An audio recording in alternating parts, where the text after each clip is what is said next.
नमस्कार दोस्तों, किसी एक इंसान को हुए भूतिया एक्सपीरियंस के बारे में तो आप लोगों ने कई बार सुना होगा। पूरे परिवार को हुए भूतिया एक्सपीरियंस को भी आपने बहुत बार सुना होगा। लेकिन क्या आप लोगों ने कभी यह सुना है कि एक ही रात में, एक ही समय में, एक ही भूतिया एक्सपीरियंस पूरे की पूरे कॉलोनी वालों को एक साथ हो गया? नहीं सुना है तो कोई बात नहीं। ब्लडी डेस्क से आज के हैरान कर देने वाले बहुत ही ज्यादा खौफनाक और डरावने से एपिसोड में हम लोग आप लोगों के सामने लेकर आ गए हैं सुनाबीड़ा नाम की जगह की एक ऐसी कहानी, ऐसी अजीबोगरीब कहानी जैसी आपने पहले कभी भी नहीं सुनी होगी। अगर डरने के लिए तैयार हैं तो बने रहिए अंत तक। तो चलो जिया, शुरुआत करोगी कैसे ये कहानी घटी, किसके साथ घटी, कब घटी? हम इसका नाम चेंज करते हैं, इसीलिए इसका नाम अजय रख देते हैं लड़के का, ठीक है। तो उसके साथ ये जब घटना घटी थी, उसकी उम्र सिर्फ 2-3 साल की थी। ये बोलना गलत है कि सिर्फ उसके साथ घटी थी, बाकी बहुत लोग साथ घटी थी एक रात में ही। यानी पहले की घटना? हाँ, ये बहुत पहले घटना है। 97-98 के टाइम की घटना है, जिस वक्त में ये लड़का सिर्फ 2-3 साल की उम्र का ही था, बहुत छोटा था। इसके जो डैड थे वो BSNL कंपनी में काम करते थे और वो टाइम पे तो चलता ही था।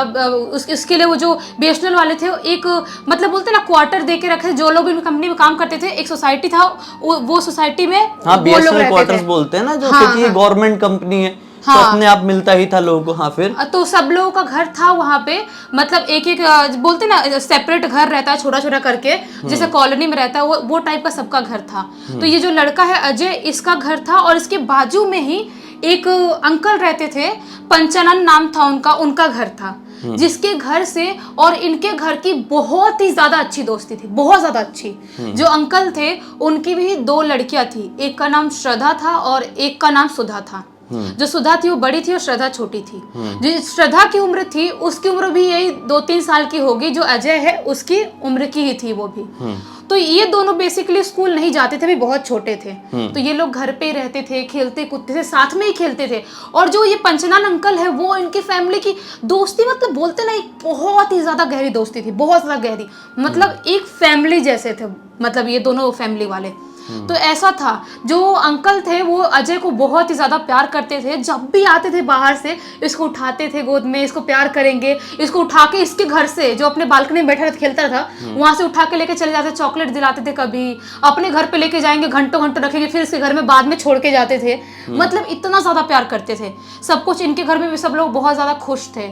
लेकिन एक वक्त ऐसा आता है कि मतलब जो भी इनके घर की खुशी थी, पंचनान अंकल घर की खुशी थी, सबके घर की खुशी सिर्फ एक दिन में ही बर्बाद हो जाती है। अपने आप ही, मतलब अपने आप बर्बाद हो जाती है। जो अंकल थे ये, जो इसको बहुत ज़्यादा प्यार करते थे अजय को, उनको पता चलता है कि उनकी किडनी में कुछ प्रॉब्लम है। अच्छा।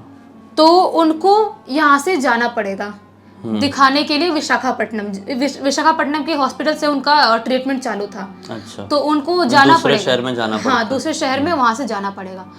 तो उनके घर वाले पूरे फैमिली, जो 2 लड़कियां थी सुधा और श्रद्धा, ये दोनों, उसकी मम्मी और पापा, ये लोग वहां पे विशाखापट्टनम चले जाते हैं। अभी अजय था छोटा, उसको भी अटैचमेंट बहुत ज्यादा थी उनकी फैमिली से, और जो अंकल थे उनसे तो स्पेशली बहुत ज्यादा अटैचमेंट थी।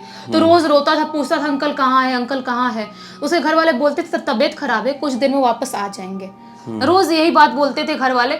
और उनके घर पे ये लोग देखे कि 1 हफ्ते हो गए, 2 हफ्ते हो गए, 3 हफ्ते हो गए, उनके घर पे ताला लटका हुआ है, कहीं आ ही नहीं रहे वो लोग। और वो टाइम पे ऐसा था कि फोन ना बहुत कम हुआ करते थे, मतलब कहीं कहीं जगह पे टेलीफोन होते थे वो 97 के टाइम पे बहुत कम। तो टेलीफोन होते थे, उनको हॉस्पिटल का टेलीफोन नंबर इनको पता भी नहीं था कि पूछे ये लोग कॉल करके वहां पे कब तक आप आने वाले हो। और अजय परेशान रहता ही था, बहुत रोता था, रोज पूछता था घर वालों से।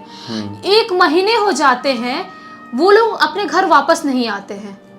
ये लोग भी अब भूल चुके थे, इनको लग रहा था कि शायद हो सकता है वो लोग अपने किसी गांव में, जो उनका गांव है, उस गांव में चले गए होंगे, तबीयत ज्यादा खराब हो गई होगी तो, और इसीलिए कोई खबर भी नहीं मिल रही है। तो ये लोग भी सब कुछ भूल जाते हैं, जो भी उस सोसाइटी में लोग रहते थे, कॉलोनी में, सब लोग भूल जाते हैं, अपनी अपनी लाइफ सब लोग अच्छे से जीने लगते हैं। तभी एक रात क्या होता है कि अजय और उसके पापा खाना खा लिए थे और ये लोग बैठ के टीवी देख रहे थे। मतलब जो बेडरूम वाला था वहीं पे टीवी था, वहां पे बैठ कर देख रहे थे। और जो अजय की मम्मी थी वो अपने किचन में बर्तन धो रही थी, और रात का टाइम था ये। तो तभी जब इसकी मम्मी बर्तन धो रही, तभी उनको बाहर से किसी की बहुत जोर जोर से भारी कदमों से चलने की आवाज आती है। ऐसा लगता है कोई बहुत भारी पैर से चप चप चप चप चप कैसे कर चल रहा है, ऐसे कर करके। अच्छा। उनको समझ में नहीं आता कि इतनी जोर जोर से कौन चल रहा है। मेरे जो किचन का विंडो था उसके बाहर से, तभी ये सब कुछ सोचे रही होती, बर्तन धो ही रही होती, तभी बहुत जोर से ठक ठक ठक ऐसा आवाज आने लगती है। दरवाजा नॉक करने नहीं, इनके विंडो पे। अच्छा, विंडो पे। विंडो पे ऐसी आवाज आती है। वो ऐसा झटके में डर जाती है कि अचानक से क्या आवाज आई। वो पूछती है कौन है, और खोल के खिड़की देखने की कोशिश करती है, लेकिन कोई दिखाई नहीं देता है। अच्छा। ये आवाज आने के बाद तभी जब जहाँ पे ये लोग अजय और उसके पापा जब देख रहे थे टीवी, उस जो बेडरूम में, वहां से ऐसा लगता है कि बहुत जोर जोर से कोई चल के आ रहा है, वैसे कदमों की आवाज आती है। और कदमों की जब आवाज आती है उसके बाद बहुत जोर जोर से जो विंडो था उनके बेडरूम का, वो लगता है कोई तोड़ दे, इतनी जोरों से बजा रहा है। इतनी जोर से बजा रहा है, इतनी मतलब कि ऐसा टूटने ही वाला है अब। और बहुत डर जाते हैं करण, इसके अजय के पापा सोचते हैं कि मतलब इतने रात में कौन आ गया, मुझे खोल के देखना चाहिए कि नहीं देखना चाहिए, और ऐसी बदतमीजी कौन कर रहा है रात में। और जो अजय था वो भी बहुत छोटा था, ये जो हरकतें हो रही थी उसकी वजह से बहुत ज्यादा डर जाता है। बहुत डर जाता है, उसको समझ में नहीं आते, बहुत रोने लगता है जोर जोर से। तो जब पापा गुस्से में आ जाते हैं कि मेरा छोटा लड़का रो रहा है, आखिर कौन है, इतनी बदतमीजी कौन कर रहा है। वो चिल्ला के बोलते हैं, कौन है भाई, इतने रात में बदतमीजी, ये कौन सी बदतमीजी है, इतने जोरों से हमारा विंडो क्यों ठोक रहे हो। तो जो आवाज आ रही थी ना बहुत जोर जोर से, ऐसा लगा टूट जाएगा विंडो, वो आवाज अचानक से बंद हो जाती है। अच्छा। ये था इनके घर का इंसिडेंट। उसके बाद सेम रात में दूसरे घर पे इंसिडेंट होता है। किसके घर पे, जो पंचनन अंकल थे ना, उनके वो फर्स्ट फ्लोर पे रहते थे, और जो नीचे ग्राउंड फ्लोर था वहां पे उनके ही घर में दूसरी फैमिली रहती थी, एक नायक फैमिली थी, वो लोग रहते थे। तो जो नायक फैमिली में जो नायक अंकल थे, उनके मतलब रिश्तेदार में किसी की मौत हो जाती है। तो वो सोचते हैं कि मतलब मैं कैसे पता करूं कि कब तक मतलब सब अंतिम संस्कार करना है, हमको जाना भी पड़ेगा वहां पे। तो वो जो बीएसएनएल कंपनी से जहाँ पे काम करते थे वो लोग, वहां पे जाते हैं फोन करने के लिए अपने गाँव में। अच्छा। फोन भी तो वो टाइम पे कम होते हाँ, थे, कम होते थे, तो वो फोन करने के लिए वहां पे चले गए थे। और जो नायक आंटी थी वो बाहर वेट कर रही थी अपने मतलब घर से बाहर, कि अभी आएंगे अंकल, पता चलेगा कि हमको अपने घर जाना है, गांव जाना है कि नहीं जाना है। वो टेंशन में भी थी, अब रिश्तेदार में किसी की मौत हो गई, टेंशन तो रहेगी ही। तो वो बाहर ऐसे देख ही रही थी, तभी उनको अचानक से जिस फ्लोर पे ये लोग रहते थे ना, पंचनन अंकल रहते थे, वो फ्लोर से किसी के सीटी बजाने के उतरने की आवाज आती है, पैरों के कदमों की आवाज आती है। और वहां पे अभी कोई नहीं रहता था, कोई भी नहीं, ताला लगा हुआ था। उनको समझ में नहीं आता है कि यहाँ से ऐसी आवाज किसकी आ रही है। जब मुड़ के देखती है तो वहां पे कोई भी दिखाई नहीं देता है। और उनको क्लियरली सुनाई दिया था कि ऊपर से कोई चल के आ रहा है और सीटी बजा रहा है। अच्छा। उनको समझ में नहीं आता, थोड़ी डर जाती हैं वो। कोई भी डरेगा, अब ऐसी आवाज आएगी तो कोई भी डर जाएगा। वो इतनी ज्यादा डर जाती हैं, वो भागती हुई जाती हैं और अपना दरवाजा लॉक करके अंदर बैठ जाती हैं। सोचती है जब अंकल आएंगे दरवाजा नॉक करेंगे उसके बाद ही मैं खोलूंगी। हाँ। अभी मैं एकदम डर जाती हूँ, वो जाके बैठ जाती हैं। तभी उनको बहुत जोर जोर से दरवाजा पीटने की आवाज आने लगती है, बहुत जोर जोर से। अच्छा। कि बहुत ऐसा लग रहा कोई दरवाजा तोड़ देगा। फटाक से दौड़ के जाती, दरवाजा खोलती हैं तो देखती हैं बाहर कोई भी नहीं है। उनको समझ में नहीं आता कि मैं एक झटके में दरवाजा खोली हूँ और बहुत जोर से दरवाजा ऐसा नॉक हो रहा था, तो आखिर कोई इतनी स्पीड में कैसे भाग सकता है। हाँ। ये उनके लिए बहुत शॉकिंग था। वो और ज्यादा डर जाती है, अब दरवाजा बंद कर लेती है, सोचती है अब दरवाजा मैं खोलूंगी ही नहीं जब तक वो मुझे आवाज नहीं लगाएंगे। जो नायक अंकल थे वो, उनकी वाइफ सोचती है जब तक वो आवाज नहीं लगाएंगे तो मैं दरवाजा खोलूंगी ही नहीं। उसके बाद ये सब कुछ होने के बाद डरी हुई थी, बैठी हुई थी। और वो टाइम पे जो बिजली थी ना पूरी जा चुकी थी, वो कॉलोनी की बिजली थी ही नहीं किसी घर में। तो वो जो बैठी हुई थी, मतलब वो आंटी बैठी हुई थी, उसके बाद अचानक से आधे घंटे बाद धीरे धीरे दरवाजा नॉक करने की आवाज आती है। वो नहीं खोलती हैं। तभी नायक अंकल की आवाज आती है कि दरवाजा क्यों नहीं खोल रही, दरवाजा खोलो। तब वो जाती हैं, दरवाजा खोलती हैं और बोलती हैं कि आधे घंटे पहले आप आए थे क्या। कोई बहुत जोर से दरवाजा, मतलब ऐसा लगा तोड़ देगा, ऐसा दरवाजा बजा रहा था, नॉक कर रहा था, और मैंने खोली तो कोई दिखाई नहीं दिया। तो नायक अंकल बोले कि हो सकता है कोई छोटा बच्चा होगा, शरारत करके चला गया होगा। लेकिन आंटी को ये बात हजम नहीं हो पा रही थी, इतनी जोर से कैसे खटखटा, इतनी जोर से और इतनी रात में। हाँ, क्योंकि भागा कैसे फिर इतनी फास्ट। ये जो टाइम था वो बहुत रात हो गया था। अच्छा। रात का टाइम था ये। और 97-98 में बहुत रात में लोग इतना नहीं जागा करते थे कि बच्चे जागेंगे और ऐसी शरारत करेंगे। वो टाइम पे बच्चे, हम लोग भी, सब लोग डरते थे यार, छोटे छोटे रहते थे। तो ऐसा वाला टाइम था वो। तो वो समझ में नहीं आता उन दोनों को क्या हुआ। और सब कुछ ये लोग सोच ही रहे होते हैं, और अजय घर में सब लोग टेंशन में ही रहते हैं। तभी मतलब कुछ इनका ऑफिस था, एक बीएसएनएल का ही था छोटा सा, वहाँ पे कुछ देख रेख करते थे मशीनों का। वहीं पे एक अंकल रहते थे, साहू उनका नाम था, वो वहाँ पे रोज सोया करते थे रात में, देखने के लिए कोई यहाँ पे चोरी वोरी करने ना आए। वॉचमैन थे वो, सोया करते थे, ख्याल रखते थे ऑफिस का। अच्छा। और एक और रूम था उनके बाजू में, उसमें भी कुछ लोग सोया करते थे और वो लोग भी ख्याल रखा करते थे। वो जो टाइम था ना, वो बहुत ठंड का टाइम था। ये जो टाइम चल रहा था बहुत ठंड का था। वो अपना कंबल वंबल लेके आराम से सो रहे थे। तभी अचानक से जो उनका विंडो था ना, वो कांच वाला विंडो था, वो खुलता है और बहुत जोर से एकदम गंदी वाली बदबू आती है अंदर, एकदम गंदी वाली, जैसे हाँ रात के समय में, और बहुत ठंड का टाइम था, जैसे कोई सड़ गया हो, इतनी गंदी बदबू आती है।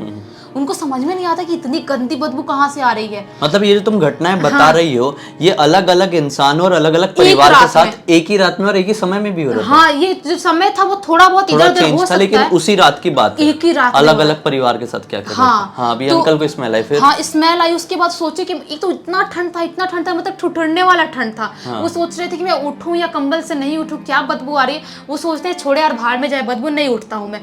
पूरा ब्लैंकेट लेते हैं, मुंह से ढक के सो जाते हैं। तभी अचानक से उनको ऐसी आवाज आती है, किसी के बहुत जोर जैसे कदमों के, भारी कदमों से चलने की आवाज आती है। और जितने लोग साथ कांड हो रहा था, सबको कदमों की आवाज, पहले आ रही थी। देखो मैं समझ गया। तो वो जो कदमों की आवाज आती है, सोचते हैं किसकी आवाज है, वो थोड़ा थोड़ा डरने लगते हैं, लेकिन ब्लैंकेट से मुंह नहीं निकाल रहे थे। बहुत डरने लगते हैं। तब भी उनको आवाज, बहुत भारी आवाज आती है, क्यों सो रहा है, काम नहीं है तेरे को रात में, सोने के लिए तेरे को पैसे मिलते हैं क्या यहाँ पे, ऐसी आवाज आती है बहुत भारी सी। उनको समझ में नहीं आता कि ये कौन है मुझे ऑर्डर बताने वाला, ऑर्डर जमाने वाला, और कौन चिल्ला रहा है मुझे, और ऐसे अंदर कैसे घुस गया, कौन है ये। वो अचानक से गुस्से में अपना ब्लैंकेट हटाते हैं, लड़ाई करने के लिए, कौन है ये, लड़ाई करने के लिए। तब भी वो जो देखते हैं ना, वो कोई भी इंसान देखे तो बेहोश हो सकता है या तो मर भी सकता है। क्या था ऐसा? वो देखते हैं कि एक इंसान मेरे सामने खड़ा है, जिसकी बॉडी मतलब आधी से ज्यादा जल चुकी है, और उसकी जो स्किन है पूरी टपक रही है, और उसकी आंखें वो भी टपक रही है, पूरी स्किन टपक रही है, पूरी जल चुकी है स्किन, एकदम घिना टाइप, और बदबू, इतना बदबू कि इंसान बर्दाश्त ना कर पाए। जो ये मंजर था, वो देखते हैं, उनकी जो आंख थी वो फटी की फटी रह जाती है, उनका मुंह खुला का खुला रह जाता है। वो उनके अंदर इतनी हिम्मत नहीं थी कि मैं चिल्लाऊं या किसी को बुलाने की कोशिश करूं। वो बस देखते ही रहते हैं। वो उनको अपने सामने दिखाई दे रहा, देखते रहते, कैसे भी हिम्मत करके उनके मुंह से एक चीख निकलती है। और चीख निकलने की वजह से जो बाजू वाले रूम में लोग सोए हुए थे, दौड़ के आते हैं देखने के लिए कौन है, कौन चिल्लाया। जब दौड़ के आते हैं देखने के लिए, वो लोग भी मतलब क्लियरली देख पाते हैं कि कोई इंसान विंडो से उड़ने टाइप भाग के गया है। अच्छा। इतनी स्पीड में, और उसकी बॉडी बहुत अजीबोगरीब दिखाई दे रही है। जब लोग आते देखते, वो लोग भी बहुत ज्यादा डर जाते हैं। और जो स्मेल आई थी, वो स्मेल अभी भी उस रूम से आ ही रही थी, एकदम गंदी स्मेल। किसी को समझ में नहीं आता ये क्या है। सब लोग बहुत चिल्लाने लगते हैं, जोर जोर से, लाउडली।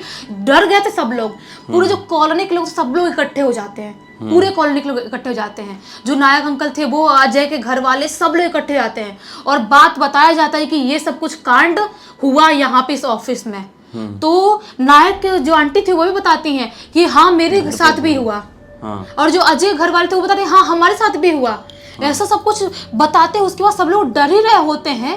तभी जो अजय की मम्मी थी, उनको याद आता है कि मैं तो अजय को रूम में ही छोड़ के आई हूँ, अकेले डर रहा होगा, और ऐसे कांड हो रहा है अपने कॉलोनी में, तो उसके साथ कुछ बुरा ना हो जाए। वो अपने बच्चे को देखने के लिए भागते हुए अपने घर में जाती हैं, अपने बेडरूम में देखती हैं, वहां पे अजय है ही नहीं, वहां से गायब है। अरे किसी को कुछ समझ में नहीं आता है कि आखिर अजय गया तो गया कहाँ। पूरे कॉलोनी वाले सब लोग रात में उसको ढूंढना स्टार्ट कर देते हैं। सब लोग ढूंढना स्टार्ट करते हैं। तभी जो नायक अंकल थे, वो बोलते हैं कि एक बार चल के मेरे ऊपर वाले फ्लोर पे देख के आते हैं, वहां पे तो नहीं चला गया है। जब सब जगह ढूंढ लेते हैं, नहीं मिलता है, तब नायक अंकल, उनकी पत्नी और सब लोग जाते हैं। जो इनके ऊपर वाला फ्लोर जहाँ पे पंचनन अंकल रहते थे, उसके ऊपर टेरेस पे पड़ा हुआ मिलता है अजय। अच्छा, वहां तक पहुंचा कैसे हो गया इतना छोटा सा? नहीं पता कैसे वहां तक पहुंचा था, उसको भी नहीं याद कि वो कैसे पहुंचा था। किसी को नहीं पता कि वो आखिर वो गया तो गया कैसे, और हमको दिखाई कैसे नहीं दिया गया। तो सब लोग नीचे ही खड़े ना कॉलोनी में, तो कैसे दिखाई नहीं दिया वो, किसी को कुछ समझ में नहीं आया। सब लोग बहुत ज्यादा डर गए थे, बहुत ज्यादा डर गए थे सब। मतलब एक बोलते ना, दहशत का माहौल हो गया था उस कॉलोनी में। लेकिन ये सब कुछ जो हुआ था, सिर्फ एक रात ही हुआ था। उसके बाद उस कॉलोनी में ऐसा कोई भी कांड नहीं हुआ। लेकिन पता नहीं चल पाया किसके वजह से हुआ। किसी को पता चला, बाद में चला पता। ये सब कुछ होने के 1 हफ्ते बाद पंचनन अंकल की जो 2 लड़कियां थी, श्रद्धा और सुधा, और उसकी मम्मी जब आती हैं अपना सामान ले जाने के लिए, तो सब लोग पूछते हैं कि अंकल कहाँ हैं, वो नहीं आए साथ में, मर गए। हाँ, तो जो बताती है उसकी मम्मी कि जो वहाँ पे जब विशाखापट्टनम में जहाँ पे ले गए थे हॉस्पिटल में, उनकी वहीं पे डेथ हो गई थी, और उनकी डेथ होने के बाद वहीं पे जो बिजली से जो नहीं जलाते हैं बॉडी को, वैसा उनको जला दिया गया था। और उनके अंतिम संस्कार करने के लिए जो भी क्रिया के लिए हम लोग गाँव में भी गए थे, और अभी हमको सारा सामान लेके अपने गाँव में ही शिफ्ट होना है। तो ये सब कुछ जो भी कांड हुआ था वो एक रात में हुआ था, और सबको क्लियरली समझ में आ जाता है कि जो ये पंचानन अंकल थे वही हमसे मिलने आए थे, और सब लोगों को अपना दहशत, मतलब बोलते ना, सबको दिखाने आए थे कि हाँ मैं तुम लोगों से मिलने आया हूँ, जिनसे प्यार करते थे, अपना एहसास कराने आए थे। दरअसल मैं यहीं पर पकड़ लिया था जब वो वॉचमैन अंकल जो भी थे खड़े हो गए, जब वॉचमैन अंकल थे ना, वो सो रहे थे अपने ऑफिस में, देख रेख करने वाले, उनके सामने वो आई एनर्जी, वो भूत, और बोले कि तुझे सोने के पैसे मिलते हैं क्या। मैं वहीं पर समझ गया था ये जो एंटिटी है, ये जिस किसी की भी आत्मा है, ये यहीं से रिलेट करती है, इसी जगह से, इसी बीएसएनएल कॉलोनी से, इसी बीएसएनएल कंपनी से ही रिलेट करती होगी।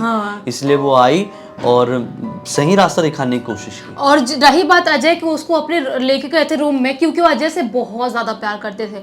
मतलब क्या बोलते, अपने बच्चे से प्यार करना, उससे ज्यादा प्यार करते थे वो, इसलिए तो लेके गए। वो चाहते थे आखिरी बार अजय को अपने गोद में लेके खिलाना, शायद हो सकता है वही लेके गए थे। लेकिन किसी को भी 1% भी नुकसान नहीं पहुंचा। नहीं, वो नुकसान पहुंचाने आए भी नहीं होंगे, वो लोगों से खाली मिलने आए थे। क्योंकि जो एनर्जीज होती है ना, कई बार तड़प रही होती है कि मैं अपने होने का एहसास लोगों को करवा दूं, क्योंकि उनको खुद को विश्वास नहीं हो पाता है कि हम इस दुनिया से चले गए। वो जब इस सच्चाई को एक्सेप्ट नहीं कर पाते तो दुनिया वालों को भी वही बताने की कोशिश करते जो उनको लग रहा होता है। और कई बार हम लोग देख के डर जाते, लेकिन ऐसा नहीं होता है, वो केवल हमसे मिलने के लिए आते हैं। वो जो मिले होंगे इनसे अपने अंतिम संस्कार से पहले ही मिले होंगे, और इनसे मिलके और फिर अपनी दुनिया में जहाँ जाना था वहाँ चले गए। तो देखा आप लोगों ने, कुछ कहानियां भूतिया होने के बावजूद भी डरावनी नहीं होती, ये इस कहानी से साबित हो गया। खैर, अब तक इस वीडियो को देखे, एंजॉय किए तो लाइक जरूर कर देना, चैनल को सब्सक्राइब करके बेल आइकन दबा के ऑल के ऑप्शन में क्लिक करना, क्योंकि इसी तरह के हैरान कर देने वाले खौफनाक वीडियोस डेली आप लोगों के सामने लेके आते रहते हैं। इंस्टा के लिंक इस वीडियो के डिस्क्रिप्शन बॉक्स में मिल जाएगी, क्लिक करके डायरेक्टली वहां पर पहुंच जाना। और आप लोगों के पास भी कोई भी ऐसी कहानी या टॉपिक है तो लिख भेजना, हो सकता है हमारा अगला वीडियो आप लोगों की कहानी या टॉपिक के साथ ही बन रहा हो। चलिए कल फिर से मिलते हैं, तब तक के लिए बहुत बहुत धन्यवाद। आपका दिन शुभ हो।